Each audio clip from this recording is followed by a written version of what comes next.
미국의 사회적으로 정치적으로 큰 영향을 끼치는 인물들은 많은 사람이 뉴 잉글랜드 지역에서 성장한 사람들이다. 그런 통계를 낸 걸 보았습니다.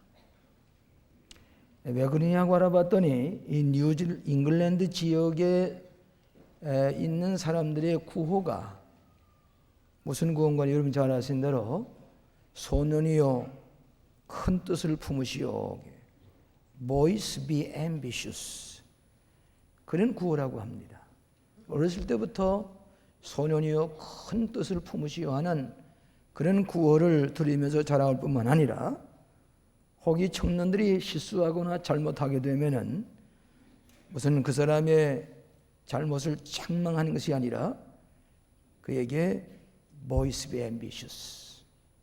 Boys be ambitious. 그런 말로 충고를 한다고 합니다. 그래서 큰 비전을 가지고 살아온 청소년들이기 때문에 자라서 사회적으로 국가적으로 큰 영향을 끼치는 분들이 많이 탄생이 되었다 하는 것입니다. 여러분 최근에 21세기를 바라보면서 세계적으로 흔히 쓰는 용어가 한마디 있는데 그것이 바로 비전이라는 말입니다. 어디 가든지 비전이라는 말을 씁니다. 21세기의 비전, 삼천년 왕국의 비전, 기업에서나 모든 면에서 비전을 얘기하고 있습니다. 근데 이미 성경은 우리에게 가르치기를 비전이 없는 백성은 망한다. 오래전에 잠언서에 말씀하고 있습니다. 여러분 성서의 위대한 인물들은 거의가 다 비전을 가졌던 사람입니다. 아브라함도 아무것도 없이 가나안 땅을 향해 가는 것은 비전 때문입니다.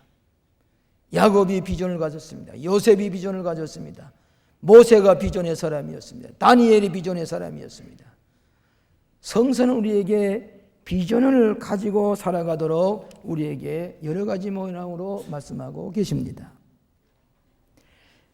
여러분 본문의 이 말씀은 야곱에 대한 아주 드라마틱한 이야기인데 이 야곱은 쌍둥이로 작은 아들을 태어났는데 형의 장자의 기업을 얻기 위해서 생각을 한 나머지 형이 산에서 사냥을 하고 돌아올 때에 이 시장기가 들어있을 때에 붉은 녹두죽을 뜨끈뜨끈하게 끼워놨습니다. 그래서 그걸 보고 먹고 싶어 할 때에 그 형에게 당신의 장자의 기업을 나에게 주시면은 내가 팥죽을 주겠습니다. 지금 배가 고픈데 장자의 기업이 무슨 소용이냐? 우선 달라고. 그래서 그 장자의 기업을 이 녹두죽 한 그릇에 팔아버리는 것입니다. 얻게 되는 것입니다. 얼마나 이 야곱이 욕망이 많았던 사람인지 알 수가 없어요. 그 다음에 이 아버지가 이삭이 눈이 어두워서 축복을 해 주시는데 맏아들에게는 축복을 듬뿍 해주게 되어 있습니다. 근데 맏아들은 털이 많아요. 그래서 이 맏아들의 옷을 몰래 입고 자 이건 털이 없으니까 양털을 이렇게 손에다가 감고 위장을 하고 들어가서 아버지에게 장자가 받는 축복을 받게 됩니다. 그러니까 이 야곱은 얼마나 머리를 쓰고 또 간사하고 어떻게 보면 아주 사기성 있는 사람이란 말이에요. 그래서 장자의 기업도 얻었지요. 아버지가 너는 한 번 머리 위에 축복해 주는 장자의 축복을 몽땅 받았지요. 맏아들이 산에서 사냥을 해가지고 별미를 만들어가지고 아버지한테 갔더니 넌 누구냐? 장자의 기업을 다 줬는데. 아니면 내가 예섭니다. 아니다, 내가 장자의 기업을 다 해주고 축복을 해주었다. 그 남은 거를 좀 주세요. 그 남은 부스레기도 좀 나에게 주세요. 이렇게 해서 장자의 기업을 빼앗고 장자의 축복을 다 받아가지고 집에 돌아오니까 이 어머니 아버지의 얘기가 뭐인 거니 이제는 이 형이 내게 분노를 일으켜서 분노해서 너를 살상을 하려고 죽이려고 한다. 그 일 듣고서 지부에서 도망을 치는 것입니다. 향방 없이 도망을 칩니다. 어딜 갔는 거니? 부엘세바를 지나서 하란을 거쳐서 루스라고 하는 곳에 왔습니다. 해가 적어갑니다. 광야에서 이 야곱은 돌을 베개로 하고 캄캄한 밤중에 유수할 것이 없는 광야에 두루누웠습니다. 이제는 나는 버림받은 사람이 되었다. 불안하기 짝이 없습니다. 두렵습니다. 누가 나를 해치지 않겠는가? 하나님도 나를 버렸을 것이다. 그러고서 불안한 가운데서 초조한 가운데 밤을 지나는데 이상한 환상과 비전을 보아서 꿈을 꾸었습니다. 사다리가 하늘로 울려뻗쳤는데 위에 꼭두마리는 천사가 오르락내리락 하고 하나님의 음성을 듣게 되었습니다. 놀라운 비전을 보고 변화됐습니다.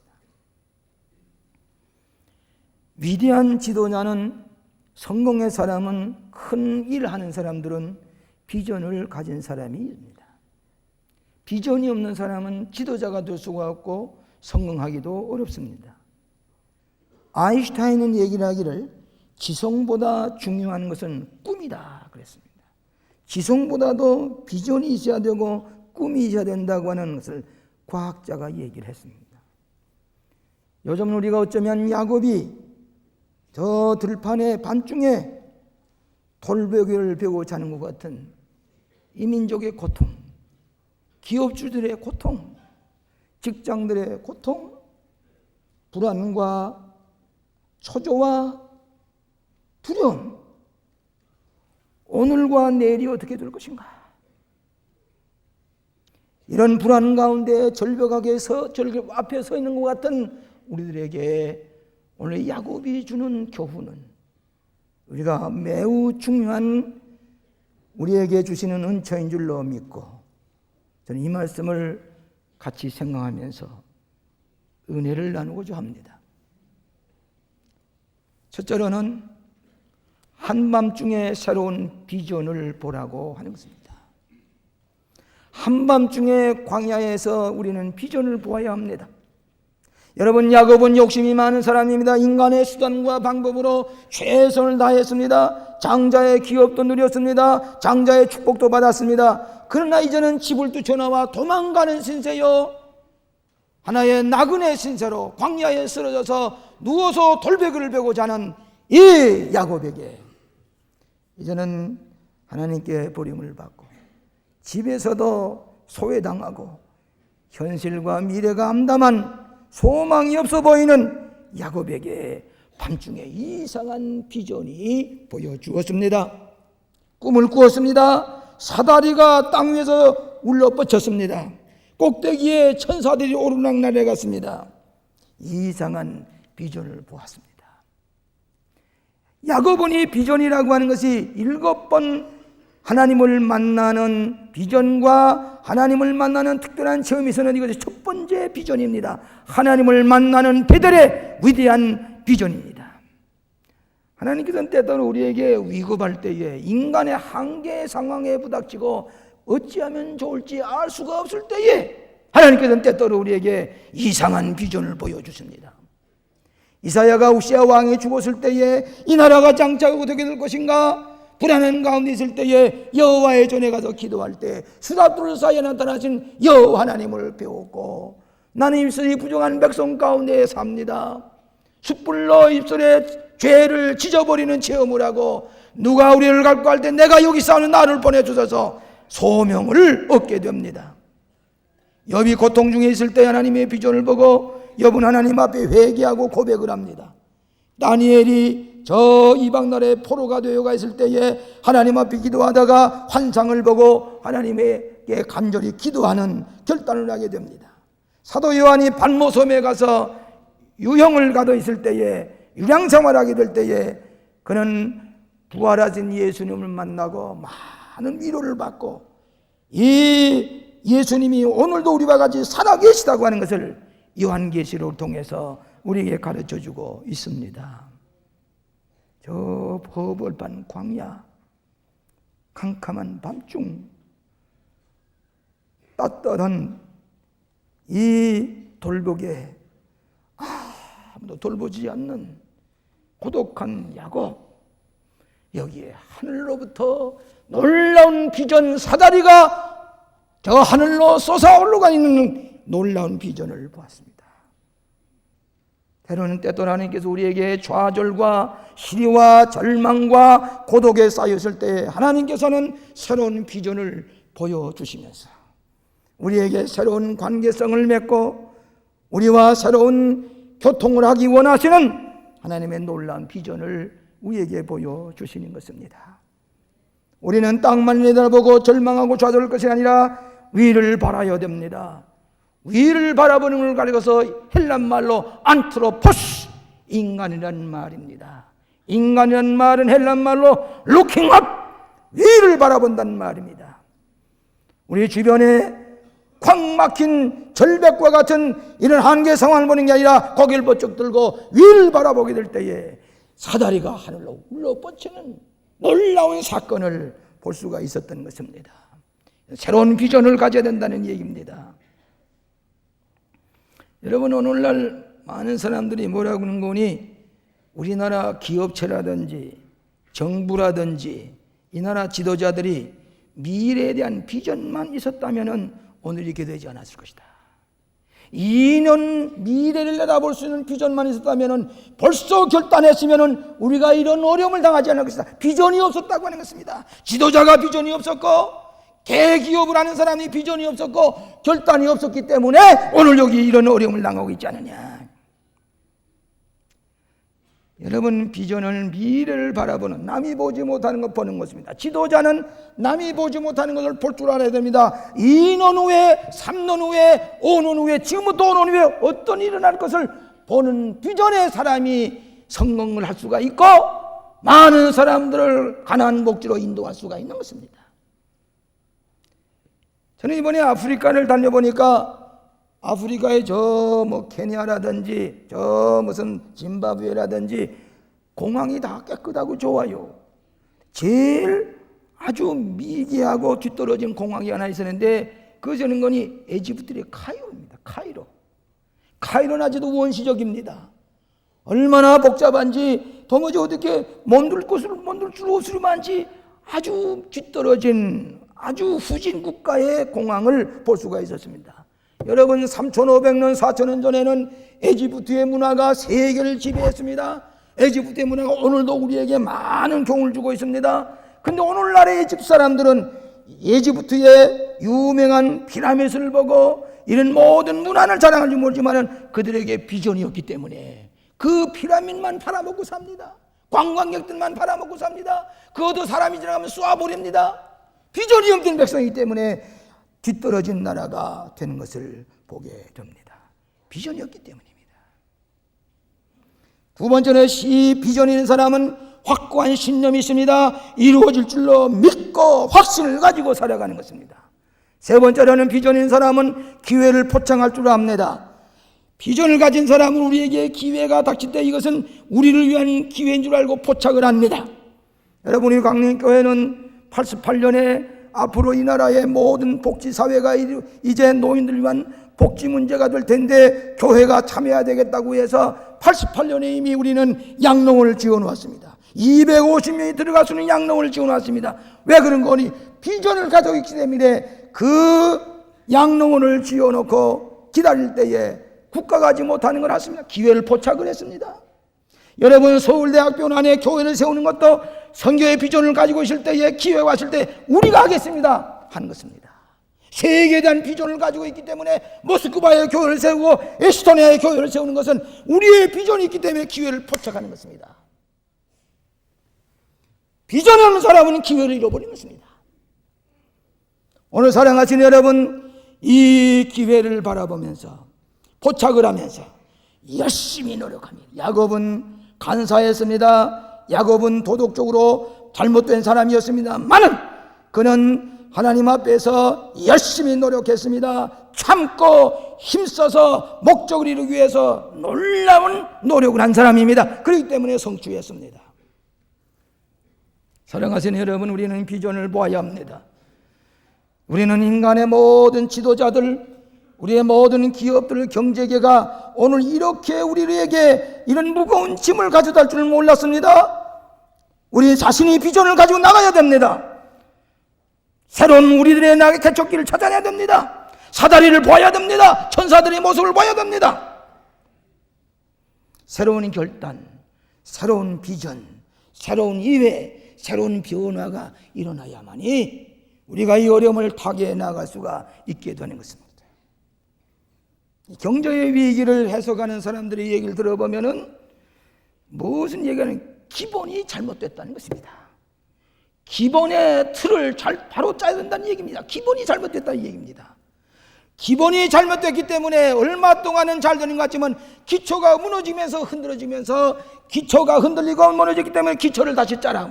기초 패러다임을 다시 짜라 그 얘기입니다. 기초가 무엇입니까? 인간의 가장 기본적인 기초가 무엇입니까? 하나님과의 관계입니다. 이익과의 관계입니다. 우리가 도덕적으로 윤리적으로 바로 서는 겁니다. 그렇기 때문에 경제적인 부분이라고 하는 것은 도덕적이고 종교적인 신념과 믿음이 없으면은 경제적인 부흥도 쉽게 무너질 수가 있다고 하는 경제학자들의 얘기입니다. 오늘 우리가 기본적인 틀을 따라는 말은 뭐인거니? 하나님과의 관계, 이익과의 관계, 물질과의 관계, 바른 기본의 틀을 짜야만이 우리가 경제적인 놀라운 부흥과 성장을 가져오고 있다고 하는 얘기입니다. 그렇기 때문에 야곱은 인간의 방법으로 다 성공한 것 같지만은 벽에 부닥칠 때에 위를 바라보고 사다리를 보았다고 하는 새로운 비전을 보았다고 하는 것입니다. 두 번째로는 언약으로 축복하시는 은총의 비전을 보라고 하는 것입니다. 야곱은 하늘의 비전만 볼 뿐만 아니라 언약의 축복의 은총의 말씀을 들었습니다. 여기 13절과 14절에 보면 아브라함에게 약속했던 약속을 반복합니다. 그렇기 때문에 아브라함의 후손의 축복을 아브라함과 너의 할아버지, 너의 아버지 아브라함과 이삭과 약속했던 모든 언약을 너도 이 언약들을 실행할 텐데 너의 자손들이 동서남북에 편만하리라.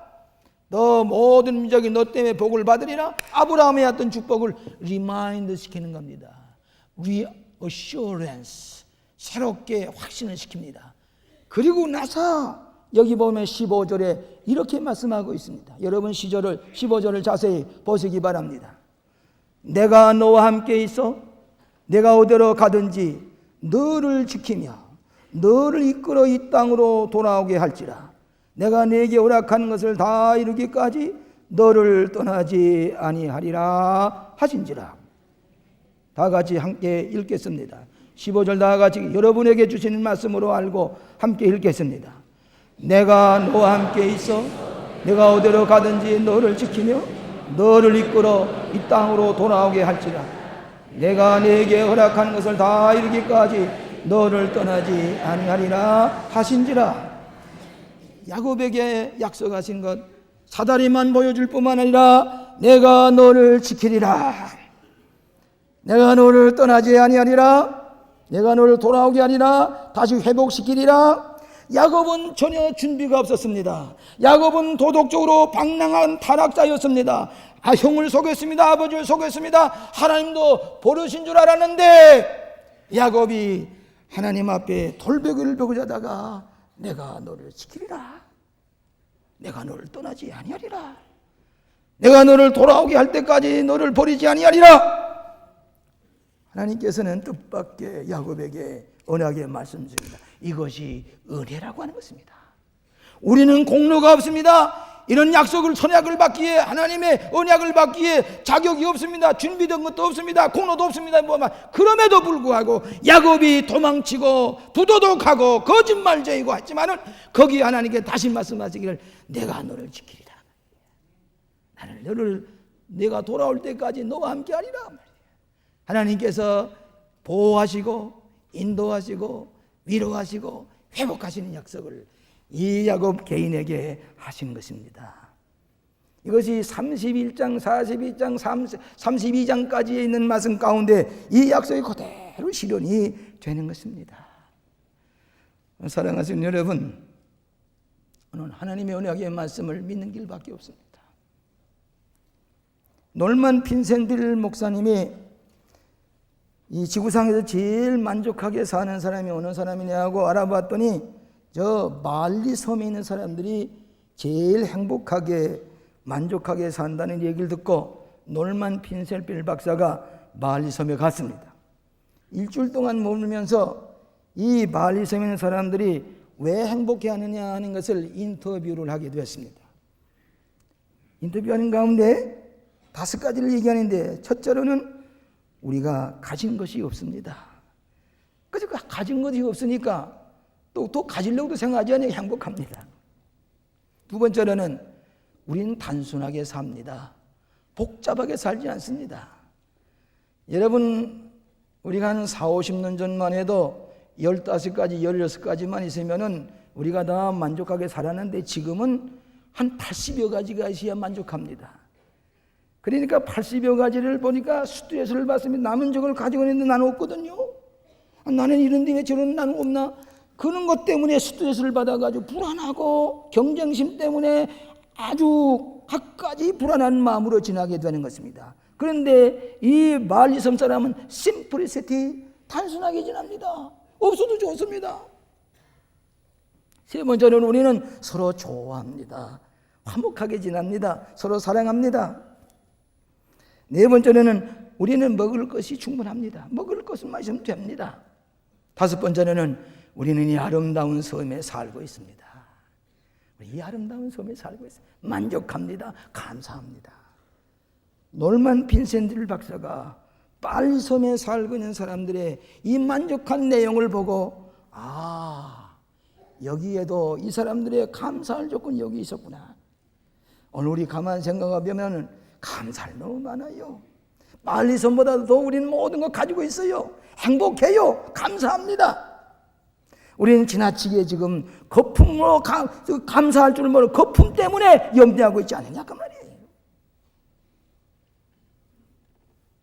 제가 어제 제 방에서 여러분이 새해 서원기도 제목을 놓은 것을 한번 다 읽어보았습니다. 다 읽지 못하고 다 읽고 거기다 내가 손을 얹고 기도하는 가운데 감사한 것은, 어떤 분은 금년 한 해는 하나님께 영광 돌리는 한 해가 되게 해 주시옵소서. 교회에 헌신하게 해 주시옵소서. 권사 직분, 집사의 직분을 잘 감당하게 해 주시옵소서. 그러고서 밑에 내려가서 우리의 자식들 하나님 대학에 들어가게 해 주시옵소서. 우리의 기업을 지켜 주시옵소서. 또 우리의 직장에 좋은 일이 생기게 해 주시옵소서. 그렇게 기도 제목이 있어요. 또 어떤 거 보게 되면 처음부터 우리 아들 대학에 들어가게 해 주시옵소서. 우리 집에 평화를 주시옵시고 건강을 주시옵소서. 저 밑에 가서 하나님께 영광 돌리게 해 주시옵소서. 그렇게 쓴 것도 있어요. 하여간 놓고서 제가 손에다 손을 얹고서 한참 그 모든 소원기도 이루어달라고 기도를 드렸습니다. 될 수 있습니까? 하나님께서 인도하셔야지요. 오늘 사람들을 바라보고 인간의 계획과 인간의 프로그램과 오늘 우리에게 좋은 교훈을 해주십니다. 다시 한번 하나님께서 인도해 주시고, 하나님께서 보호해 주시고, 하나님께서 위로해 주시고, 하나님께서 나에게 축복을 열어주시지 아니하시면 안 됩니다 하는 이런 고백을 하면서 우리는 야곱의 언약의 말씀의 은총을 다시 한번 체험해야만 하는 것입니다. 저는 어저께 설교 주변 하려고 하는데 뜻밖의 이상한 전화를 하나 받았습니다. 전화를 건 사람은 이 압구정동에 있다는 국민학교 5학년 어린입니다. 그러면서 저들은 목사님이라고 그러다니 어떻게 제게 전화가 왔어요. 그래서 첫 마디가 뭐인 거니, 저는 요즘 죽음 때문에 두려워하고 있습니다. 할아버지가 세상을 떠난 다음에 이 죽음이 나에게 오지 않거나 두려워하고 있습니다. 어떻게 하면 이 두려움을 없애야 될까요? 그러면서 아주 심각하게 전화를 해오는 것입니다. 그래서 제가 전화를 대답하기를, 우리 교회에서는 죽음을 이기는 것, 불안한 것, 공포심을 이기는 믿음을 가르쳐 줍니다. 다음 주에 우리 교회 오세요. 그랬더니 그 학생이 못 갈 것 같아요. 내가 문 밖에서 기다리고 있을 테니까 와서 나를 찾으세요. 내가 영접해서 교회 학교에 가도록 하겠습니다. 못 갈 것 같아요. 우리 아버지는 대학 교수예요. 책이 많이 있습니다. 가만 보니까 종교에 관한 책도 많이 있습니다. 그런데 아버지는 나에게 무슨 얘기도 못 해주세요. 나는 죽음에 앞에 두루워 떨고 있습니다. 그래서 꼭 교회 나오라고 그래도 오늘 나오는지 아는지 모르겠습니다 하고 전화를 끊었습니다. 이 어린이는 벌써 인간의 죽음의 문제라고 거론하고 있습니다. 나를 보호해 줄 사람이 누구고 내 미래를 인도하실 사람이 누군가 하는 것을 찾지 못하기 때문에 두려워 떨고 있는데, 아버지는 소재에 많은 책을 가지고 있고 교수이지만은 그 아이에게 위안을 주지 못합니다. 교회 나가는 것까지라도 그에게 나가보라고 하는 격려하지 못, 아버지 때문에 못 나갈 것입니다. 그 얘기입니다. 여러분, 많은 책을 읽을 수가 있습니다. 객관적으로 교회를 볼 수도 있고 기독교도 볼 수도 있고 불교도 있습니다만은 우리의 참된 위로를 받는 것은 그 속에, 공동체 속에 내 몸을 던져서 두어야 됩니다. 그리고 내가 주관적인 체험을 해야 됩니다. 그래야 객관적인 진리를 증명할 수가 있습니다. 아무리 책을 많이 읽어도 교회 안에 들어와서 신앙 고백하지 못하고 공동체 속에 자기 몸을 던져서 헌신하지 아니하면 이 진리는 나에게 아무 도움을 주지 못합니다. 신학도 마찬가지입니다. 철학도 마찬가지입니다. 그렇기 때문에 교회 속에 내가 들어와서 하나님의 양서의 말씀을, 내가 어디를 가더니 너를 떠나지 아니하리라, 너를 지키리라, 내가 돌아올 때까지 너를 보호하고 지키리라고 하는 말씀을 믿고 이 속에 내가 던질 때에 하나님께서는 우리에게 참 위로와 은총의 세계, 하나님의 축복의 문이 활짝 열리게 되는 것을 믿으시기 바랍니다. 이것이 종교적, 과학적인 진리도 마찬가지입니다. 여러분, 물리학적인 진리를 증거하는 사람도 객관적으로 한다면 자기가 물리학적인 그 실험 속에 자기 몸을 던져서 시험관을 3,000개, 5,000개를 깨면서 들어가 있을 때 진리를 찾아내는 것입니다. 커미트먼트 들어가셔야 됩니다. 자기가 헌신 없이는 참된 생명의 질을 발견할 수가 없는 것입니다. 저는 이번에 밴쿠버에 가서 캐나다 광림교회에서 집회를 하면서 저는 낮엔 좀 너무 피곤해 좀 쉬려고 했더니 한 번은 우리 광림교회에서 이민 간 집사님 한 분 계시는데 동물원을 하신다고 그래요. 저도 이 동물을 좋아하기 때문에 동물원에 와서 점심에도 같이 하십시다 그래요. 가겠습니다. 동물원에 오시면 우리 사자도 있고 봄도 있고 뭐 코끼리도 다 있습니다. 그래서 만일에 광림교회에서 청소년 수련장에 저 대성리에 동물원을 차리게 되면 여기서 나온 봄 새끼 보내드리겠습니다. 사자 새끼도 보내드리겠습니다. 그래 흥미가 있어 거기 가기로 했습니다. 그런데 목사님이 꼭 여기 우리 집사님 한 분이 아무로 고생하시는데 가는 길에 꼭 기도를 한번 해주시기 바랍니다. 이춘식 권사도 있고 우리 교회 출신들이 함께 차를 타고 가다가 병원에 들렀습니다. 캐나다의 좋은 병원입니다. 깨끗한 병원에 혼자 누워 계시는데 이민 온 지가 오래된 분입니다. 아주 지성인입니다. 자기 자신에 자신 있게 살아가던 분입니다. 근데 가보니까 암에 걸려 있습니다. 얼굴이 창백해졌습니다. 제가 정성껏 기름을 바르며 기도해 드렸습니다. 기도하고 나니까 이 볼에서 눈물이 쭉 흘러 있었습니다. 하나님께서 고쳐줄 줄 믿으시기 바랍니다. 안수하고 왔습니다. 엊그저께 우리 교회 장동인 장로님의 거기서 전화가 왔는데 그분이 깨끗이 나서 퇴원을 했습니다. 하나님이 하신 일입니다. 인간의 한계의 상황에 부딪힐 때 내가 너를 지키고 내가 너 어디를 가든 너와 함께 하리라, 내가 너 돌아올 때까지 너와 동행하리라. 누가 이런 말씀 해주십니까? 누가 이런 약속을 해주십니까? 오늘 우리는 인간의 수단 방법으로 헤어나려고 했었지만은 벽에 부닥쳤습니다. 고개를 번쩍 들고 뉴 비전, 사닥들을 보아야 합니다. 하나님께서 우리에게 들려주시는 은총의 약속, 내가 너를 버리지 아니하리라, 내가 너를 지키겠소, 어디로 가든지 너와 동행하리라고 하시는 임마누엘의 은총을 믿고 따를 때에 우리의 문제들이 해결될 줄로 믿습니다. 이것이 복음입니다. 이것이 은총입니다. 마지막으로 비전을 보고 새롭게 결단하라고 하는 것입니다. 야곱은 사다리의 비전을 보았습니다. 내가 너를 지키시라고 하는 말씀, 인도하시는 말씀, 내가 너를 떠나지 아니하려고 하시는 위로의 말씀을 들었습니다. 이 언약의 말씀을 듣고 나서 이 야곱은 그대로 있지 않았습니다. 결단했습니다. 내가 여호와 하나님 먹을 것과 입을 것 주실 때에 나는 하나님으로 내가 믿겠습니다. 내가 베겠더니 돌에 기름을 붓고 제단을 쌓겠습니다. 예배하겠습니다.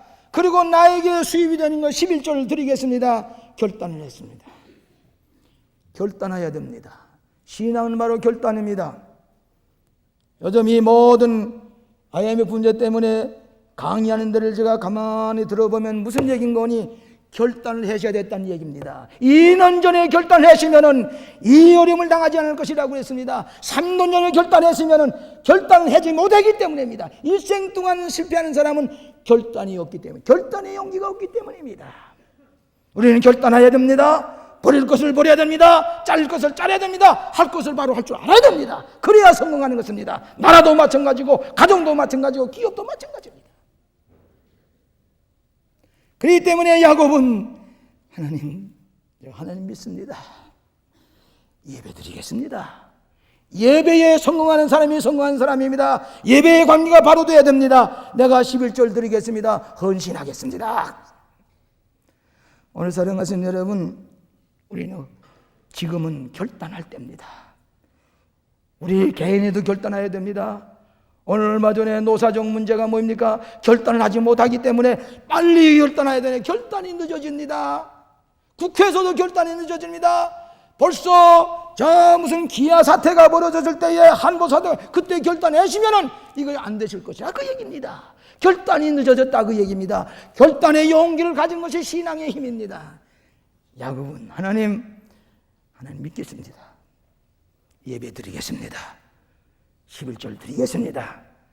결단을 하게 될 때에 하나님께서 야곱에게 이스라엘이라고 하는 하나님이 지키는 사람의 새로운 이름으로 변화시키신 줄로 믿습니다. 어떤 사람이 산중에 갔다가 둥지 속에 있는 알을 하나 주워 가지고 왔습니다. 그래 가지고 와서 이 알을 어떻게 할까 생각하다가 암탉이 부화시키는 그 날개 속에 이 알을 집어였습니다. 병아리와 같이 달걀과 같이 이 알이 부화되어서 따뜻하게 지나다가 마침내 부화가 됐습니다. 병아리와 같이 태어났습니다. 그리고 병아리가 따라다니면서 주소연을 먹습니다. 어미달개 먹는 것을 먹습니다. 그것이 그 점생이 뭐인 거니? 독수리입니다. 독수리가 어미달개를 자기 어미인 줄 알고 따라다닙니다. 병아리와 같이 먹습니다. 날 줄도 모르고 그냥 꼭 병아리처럼 따라다니면서 지났습니다. 얼마 지난 동안에 점점 몸집이 커집니다. 맷뿌리가 이게 잘 돋아났습니다. 눈에 울릉울릉 아주 번뜩입니다. 빛이 납니다. 그런데도 이 독수리는 병아리처럼 닭처럼 그런 날 줄도 모르고 가서 먹을 것 암탉이 따라다니면서 먹을 주워 먹습니다. 한번 조류학자가 와서 가만히 보니까 독수리예요. 잘 새긴 독수리예요. 훌륭한 독수리입니다. 그런데 이 병아리처럼 따라다니고 있어요. 이 독수리를 저 언덕 위에 이렇게 이 새장 위에 닭장 위에 올려놨더니 거기서도 무서워서 부들 떨고 있어요. 이 조류학자가 닭 주인에게 묻기를 나에게 좀 양해를 구하는데 나에게 좀 주시기 바랍니다. 그래서 독수리를 안고서 어디를 갔는가 깊은 산중에 갔습니다. 아주 가까워 절벽 속에 가지고 갔습니다. 그는 하룻밤을 지났습니다. 아침에 절벽 사이에 딱 끼워놨습니다. 벌써 이 독수리는 그 환경 가운데 눈이 번뜩이 시작을 합니다. 사방을 올라봅니다. 그러더니 아침에 태양빛이 쫙 비전이 태양빛이 비춰올 때에 이 독수리 날개를 쭉 폈습니다. 날아가기 시작을 합니다. 절벽 위로 올라갑니다. 하늘 날아가기 시작합니다. 태양빛의 비전을 보게 될 때에 이 절벽 속에서 이 독수리는 날개를 폈습니다. 날아가기 시작했습니다. 날짐승의 여왕의 모습을 드러냈습니다. 이게 우리에게 주시는 교훈입니다.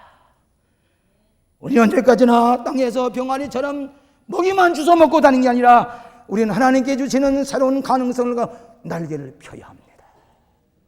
새로운 비전을 보여야 합니다. 그리고 날아야 합니다. 독수리 날개치며 올라간 것 같은 이런 모든 문제를 해결할 수가 있습니다. 우리에게 능력을 주셨습니다. 믿음을 주셨습니다. 기회를 주셨습니다. 열심을 주셨습니다. 비전을 보고 새로운 하나님의 약속에 맡기고 날개를 펴십시다. 하나님의 약속의 땅을 향해서 문제를 해결하고 날아가시는 여러분들 결단의 사람들이 되시기를 주의 이름으로 축원합니다. 기도하십시다. 자비하신 아버지 하나님, 저희들에게 새로운 교훈을 주신 것을 감사합니다. 교만하지 말게 하시고 겸손하게 이 교훈을 받아들이게 하여 주시옵소서. 야곱이 보았던 사다리를 보게 하여 주시옵소서. 언약의 말씀을 듣게 하여 주시옵소서. 우리는 결단하게 하여 주시옵소서. 이 어려운 난관과 시련들이 우리에게 도리어 이스라엘의 축복을 주실 줄로 믿습니다. 예수님 이름으로 기도하옵나이다. 아멘.